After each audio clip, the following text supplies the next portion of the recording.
What is a grad assistant and what do they do anyway? We'll answer that question. And we'll scout Michigan's first conference run. Welcome to Michigan Replay. The Wolverines 35, the Spartans of Michigan State 10. Big win for Michigan.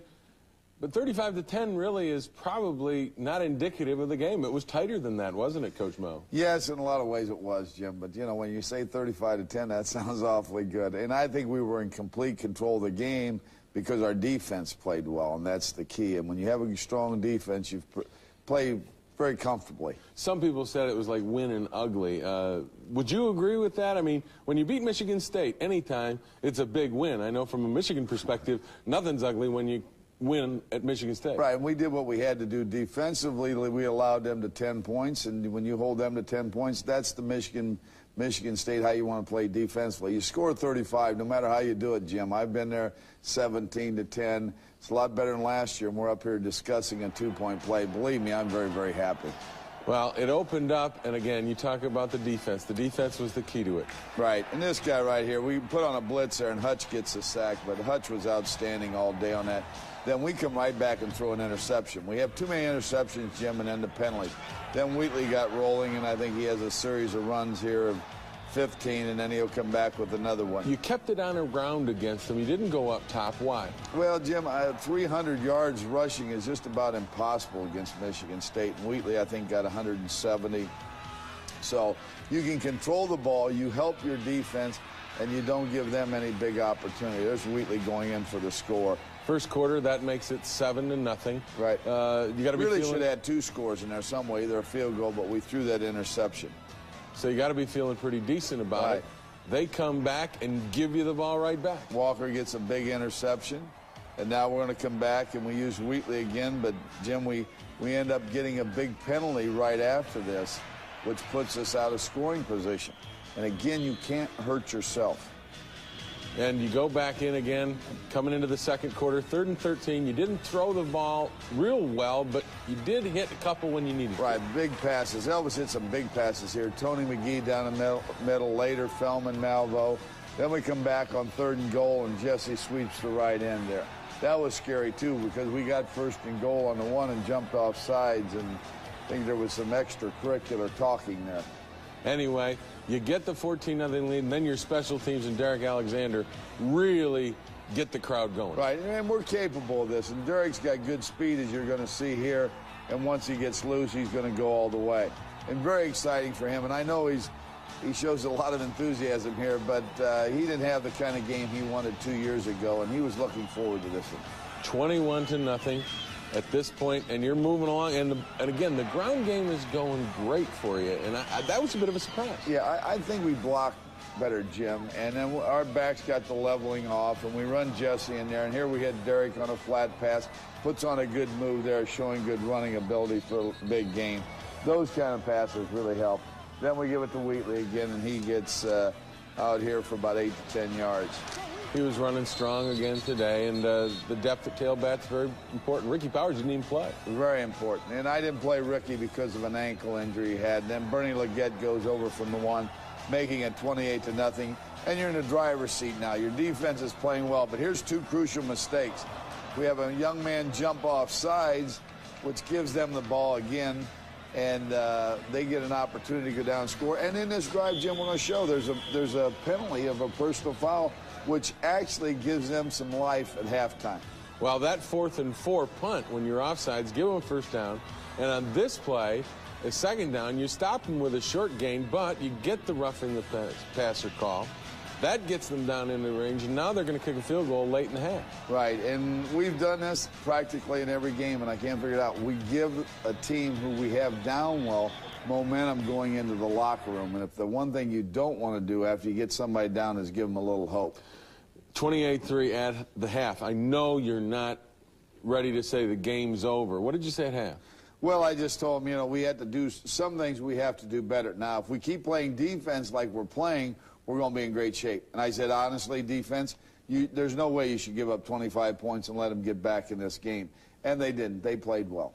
All right. The second half, of course, is a great defensive performance by Michigan, but Michigan State played well, too. But one of the Michigan kids we'll hear from before we come back is a guy who changed positions and had a great day against the Spartans.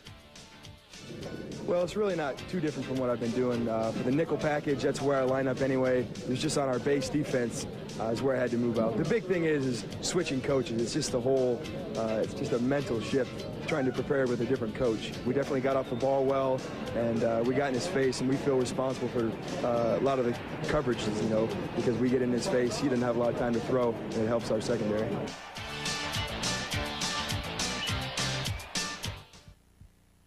Given an inch, and anything we got, I mean, we definitely deserve. We had to run the ball and run hard. Sounds like Michigan State, doesn't it? Rob Dorey talking about it being a Donnybrook. Well, that's Michigan State, and coming out for the second half, 28-3 lead. It sounded pretty comfortable, but you knew it wasn't going to be. Not with the Spartans. They don't have much quit. No, and you always worry about, you know, breaking big plays. See, Tico Duckett and Craig, the other tailback, had both had big games the week before and had some long plays. And that's where I credit our defense the most, not giving up the big play. Talk about Duckett. He breaks one on their first possession. Right, first possession, they sealed it inside. And here he's got great speed, Jim. We miss the tackle there, he spins, and then we get him down. And this is after you got the ball and didn't do anything with it. So this is a big series for them. You get a big play here defensively from Matt Dyson. Matt Dyson comes off the corner unblocked, caused a fumble, and fortunately for them and unfortunately for us, they recovered it. Now you come back, you got the ball, and again, staying on the ground for the most part, and you move the ball pretty well, your second possession, but it doesn't turn out. The third downs came up on us and hurt us. Now here Elvis has to scramble a little bit, does a good job getting the ball to Monty Toomer for a first down. We pick up about 4 yards, and then on 3rd and 6, we're going back here. Elvis gets caught from behind, and the guy knocked the ball loose and actually recovered it all in one move. That gives them great field position. And it gives them momentum. You go to the fourth quarter, they're 3rd and 5, and they go for the home run ball and hit it. Right, we had a blitz on there, and we didn't get home, and a young defender there turned around and looked. If he'd have stayed with the ball, I think he'd have made that play. The coverage wasn't all that bad, but you got to give Miller and Coleman from them good credit. Here's Elvis stepping up, throwing well. Feldman Malvo makes an excellent catch. That was a big play for us. Yeah, that was a big play because it's 28-10. Then you go to a reverse, and Walter Smith just does a great job here. Right, he did a good job running the ball. Walter has that ability. He was a running back in high school, and we got to get the ball to him a little bit more so he can get loose. Now, this is a sequence where you had all kinds of problems inside the 10. There were some unnecessary roughness calls, and then you throw the interception. Big penalties, and we just threw behind him here. We got to get the ball out in front of him. He was down there, and he keeps running with the ball, and we get a lot of extracurricular activity. But, Jim, as you indicate, we're down the 8-yard line ready to score, and we get a major penalty. We had too many penalties that really hurt us, and the other thing is we had 2 interceptions. We have to stay away from those.